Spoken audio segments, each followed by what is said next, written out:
ये क्षेत्र वो शहर था जहां दृष्टि का परिवार रहता था। उनमें से एक गुंडे ने कांपती हुई आवाज में कहा, हमारी आपसे कोई दुश्मनी नहीं है, हम तो बस हमारे बॉस के ऑर्डर पे काम करते हैं।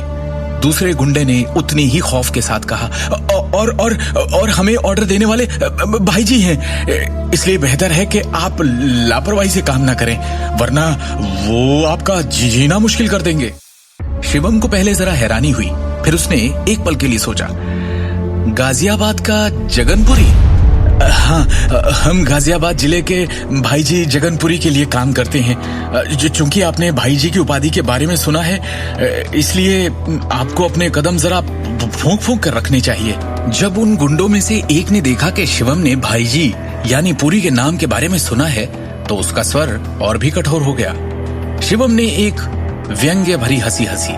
जगनपुरी गाजियाबाद जिले का लोकल डॉन काला बाजार में कई गैर कानूनी व्यवसायों के नियंत्रण में था। न केवल उसके पास धन और प्रभाव दोनों थे, बल्कि दिल्ली शहर में भी उसके अत्याचारों के काफी खौफनाक चर्चे थे। पुरी ने तुम दोनों को यहाँ क्यों भेजा? शिवम ने गरजते हुए पूछा। दोनों गुंडों की घिघियां बंद गई। जाहिर था कि वो शिवम के सवाल का जवाब नहीं देना चाहते। खौफ एक बार फिर उनकी आंखों में हिलोरे मारने लगा और साथ आई एक झन्नाटेदार थप्पड़ की आवाज। मेरे धैर्य को चुनौती मत दो। जब उन्होंने महसूस किया कि नुकीले खंजर सी आंखें उन्हें घूर रही है, तो उनमें से किसी ने भी उसे सीधे उसकी आंखों में देखने की हिम्मत नहीं की। चारों ओर से घिरे चूहे की तरह घबराए हुए उन्हें एहसास हो गया था कि यहाँ से भागना मुमकिन नहीं है और कोई चारा नहीं है। ये सोचकर दोनों में से एक गुंडे ने सर झुकाकर कहा, भाई जी ने हमें एक दिन छतरपुर जिले पर निगरानी रखने का आदेश दिया था। हमें ऑर्डर मिला था कि दृष्टि नारंग के परिवार का कोई भी सदस्य घर से बाहर निकले, हम उन्हें बांध कर उठा लें। वो हाथापाई करे तो उन्हें वहीं खत्म कर दें।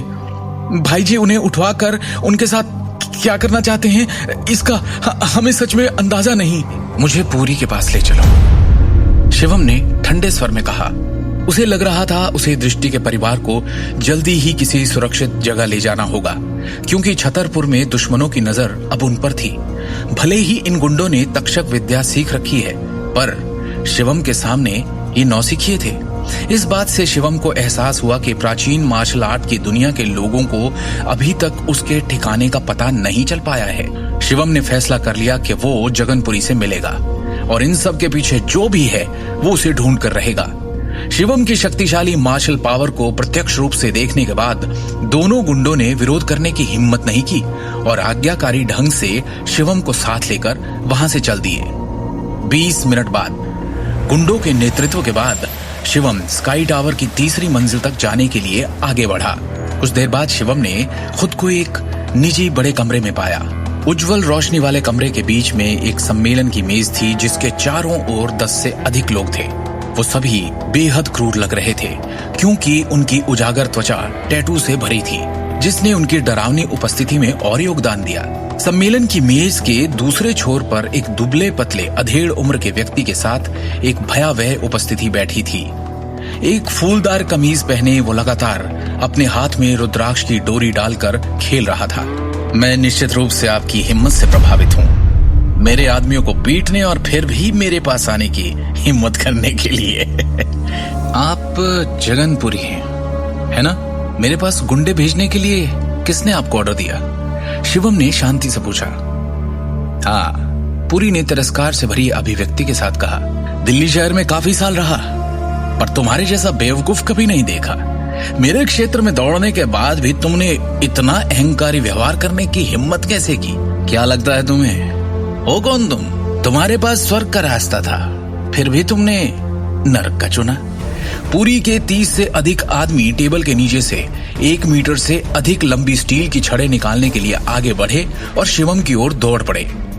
उनकी प्रत्येक गतिविधि तेज लेकिन हिंसक थी।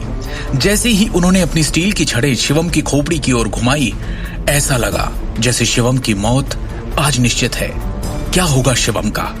क्या वो स्काई टावर से जिंदा निकल पाएगा? आगे की कहानी जानने के लिए देखिए अगला एपिसोड सिर्फ पॉकेट एफएम के यूट्यूब चैनल पर और शिवम द हिडन वॉरियर के सारे एपिसोड्स को सुनने के लिए डिस्क्रिप्शन में दी लिंक से डाउनलोड करें पॉकेट एफएम ऐप।